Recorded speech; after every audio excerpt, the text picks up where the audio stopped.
What are you glad isn't cool anymore? I would say hating school, but it's still prevalent.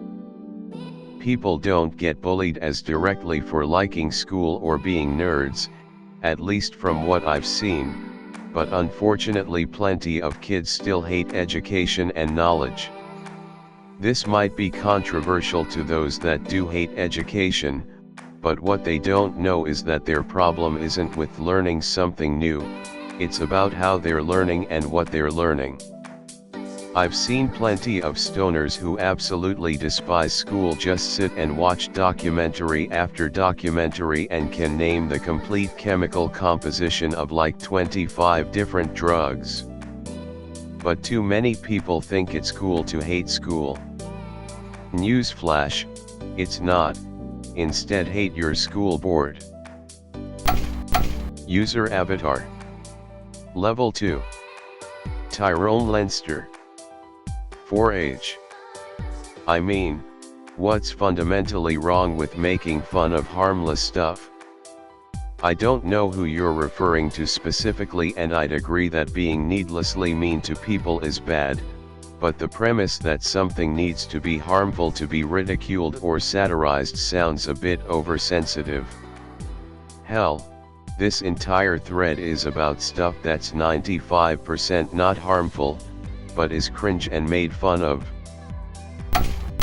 Dad. I ran hard with the Juggalo crowd from 98 to 12. We stayed overnight in front of concert venues, had tons of weed-fueled parties, and lots of picnics in the park. We were a bunch of young degenerates pissed off at the world. I never got in trouble.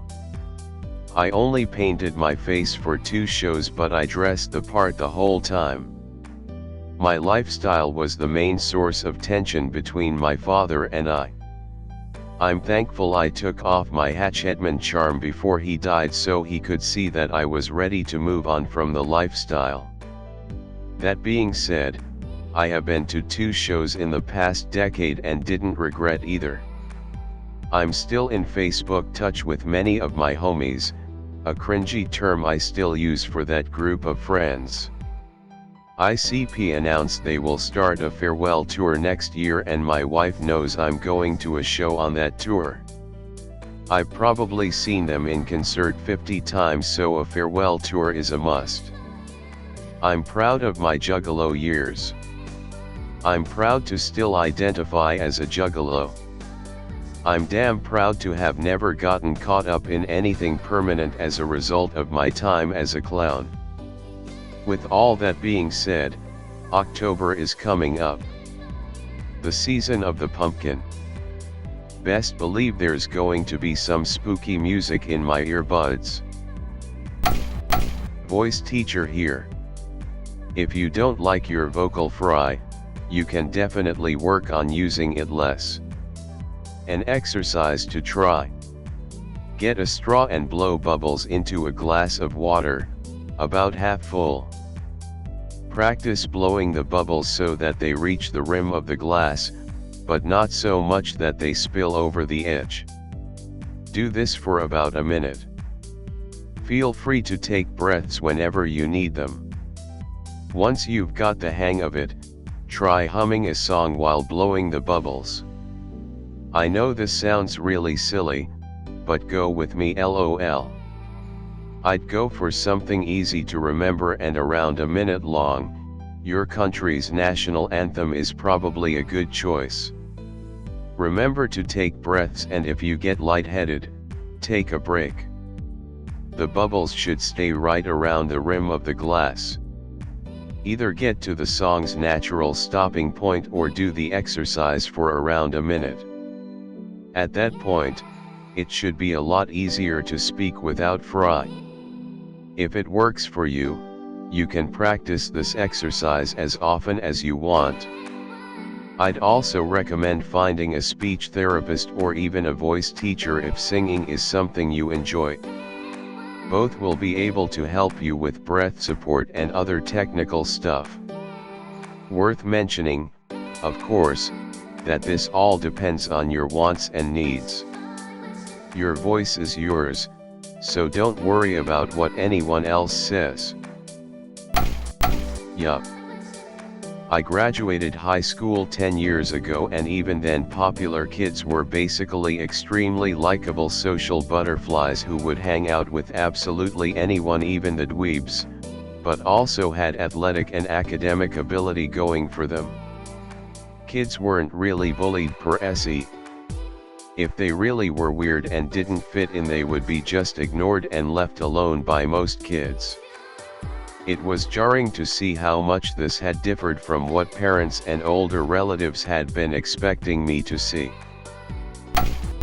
As a fellow child of the 90s who has worked in schools as an adult, it has been very refreshing to see the change in culture when it comes to things like who is popular and how bullying is viewed. Everything's not perfect, obviously, and there are other areas where my era had it way better. But it seems like the kids who are popular these days are the kids who are generally just well-adjusted people who are easy to get along with. The mean girl / asshole jock types are not tolerated the way they used to be. User Avatar Level 5 Project Shadow 316 4H No, he didn't. I remember an episode where he went to a car wash, and the place couldn't find his car. It was because it was so damn dirty, no one knew, somehow, that it was right there all along. Al was desperately trying to find it, and Peg surmised that it was his collection of big UNS in the trunk or something. At the end of the episode, he pops the trunk and you see what he was really after, a family portrait of everyone. Al didn't hate his wife, or his kids.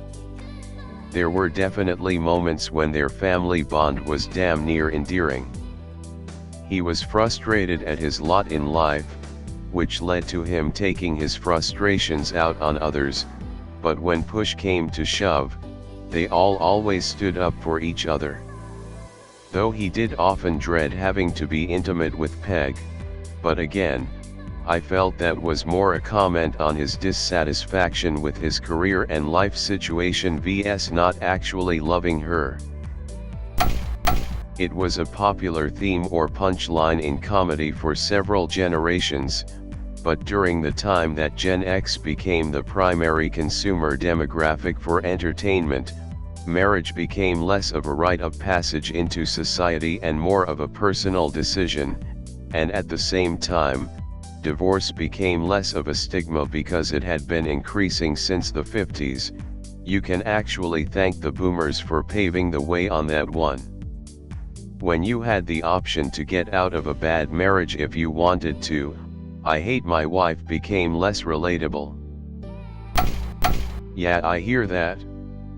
When I went to school, it was the local education trend to turn as much as possible into group work, and instead of typical lines of desks, desks were arranged in rectangular groups of 8, like little boardroom desks.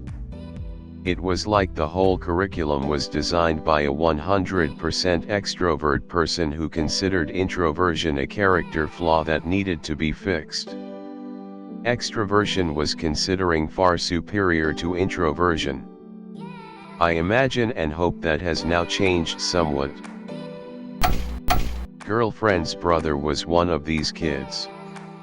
Intervention got him out of his shell and became troublesome in class. Eventually there was an intervention to address his disruptive behavior, and as her father tells it, her mother literally said in a parent-teacher conference, "You people wanted him out of his shell, he's your problem, you deal with it." I can only imagine the party they had when he left. Introvert with RBF here, raised by evangelical Christians. As if I didn't get enough shit at school, Sundays I had to hear how I wasn't filled with the Holy Spirit.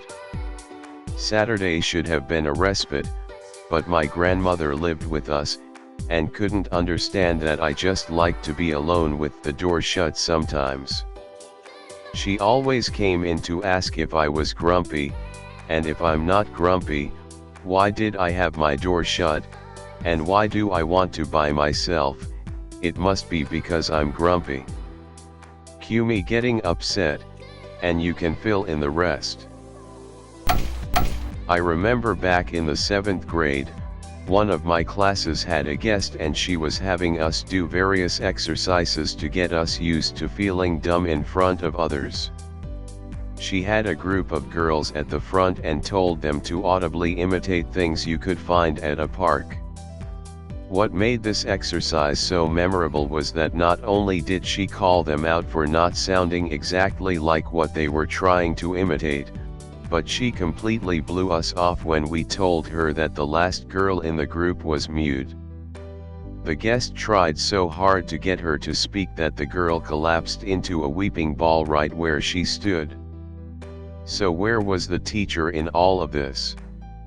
We had to go get her because she fucked off to do something else. You're right. It hasn't. But I was one of those kids and it was shit. Forced to be the lead in plays, even making me sit in class with the extroverted kids to bring me out, and worst of all, making the other kids pick me to be the captain in various sports and debates, etc. Today is better. There is more understanding that an extrovert isn't the ideal and a quiet kid is just fine.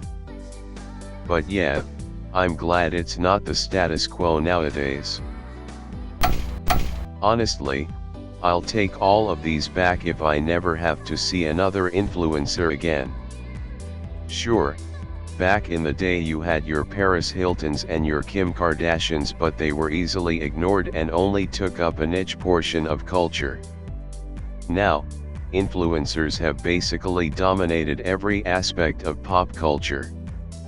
Videos game culture is so dominated by streaming and YouTubers that meeting someone who likes video games means something completely different from, say, 2007 or so. Dude, amen. When I was in school it was cool to not do anything. Man, that was a hard rut to drag myself out of in college.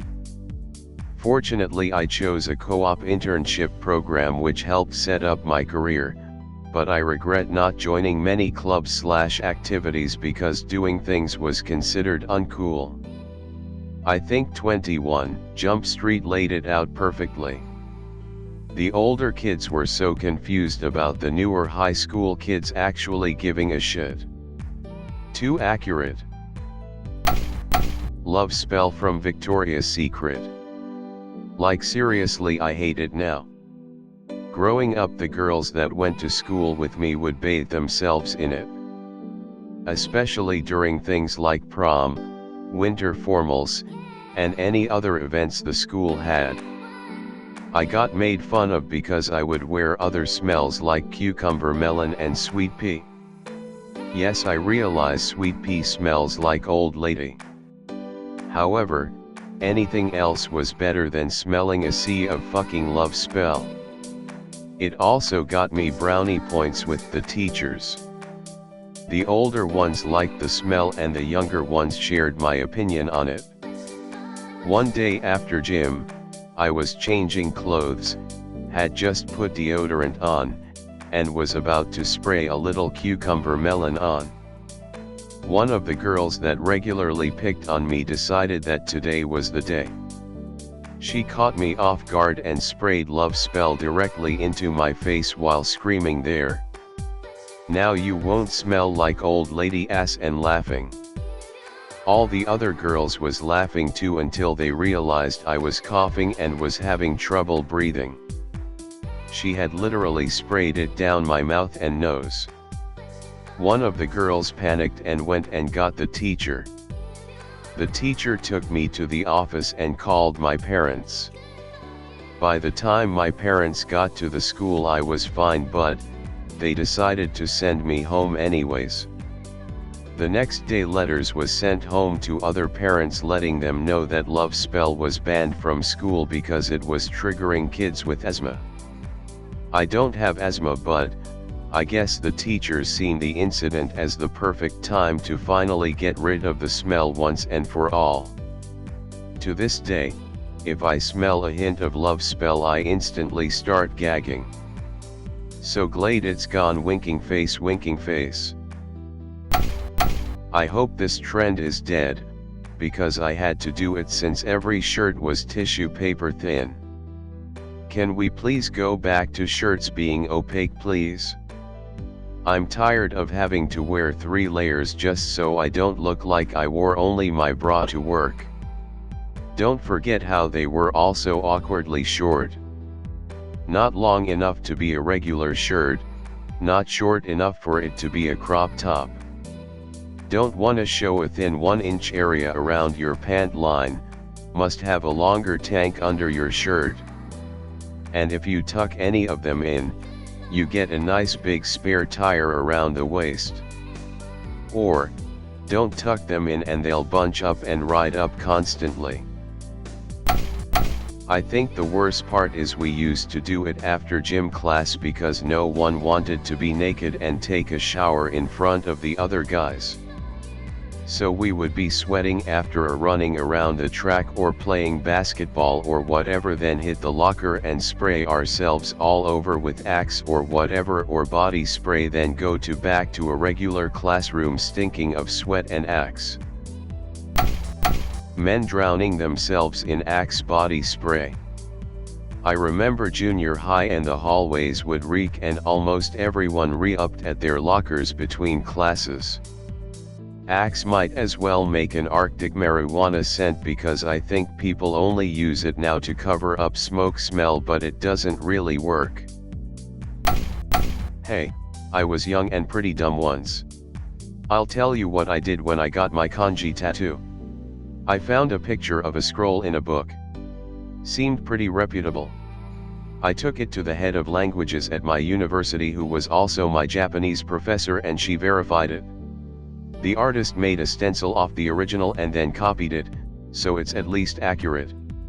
So I feel like those steps worked out well.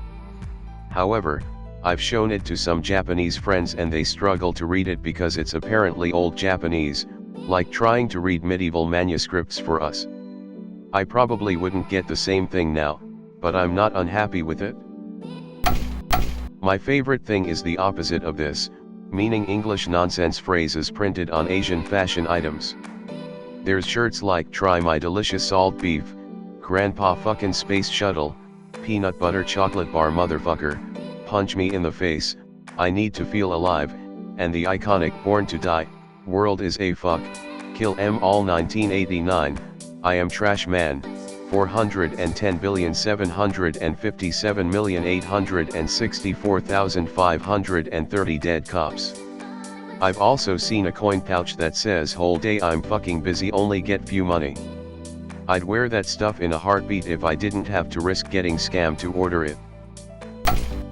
The current version of orange foundation, etc., is fillers. Especially the lip fillers that tend to move upwards. It started on Love Island, but now it's on The Bachelor/Ed too. Celebrities in their 50s/60s have huge faces now. It's fillers flattening out and then more fillers laying on top. Stop annoying with name city. 9H. But it's never a complete cycle. We're already at the point where the early 00s trends come back, but it just isn't all from back then. People now see how ridiculous the faces looked. But it worked for the time back then. They had shittier camera quality. But now people are used to the polished beauty aesthetic of Instagram. They just adapt stuff like bell bottoms and some of the hairstyles and stuff like that, but they make it their own. Just like the people from recently didn't look exactly like in the 90s but influenced from the 90s. Honestly, Life after high school moved so quickly for me that it just feels like yesterday that the emo trend was over. Like the trend ended, but then the younger kids said no, wait, this is really cool and brought it right back. I was never an emo or scene kid, but I really liked the fashion.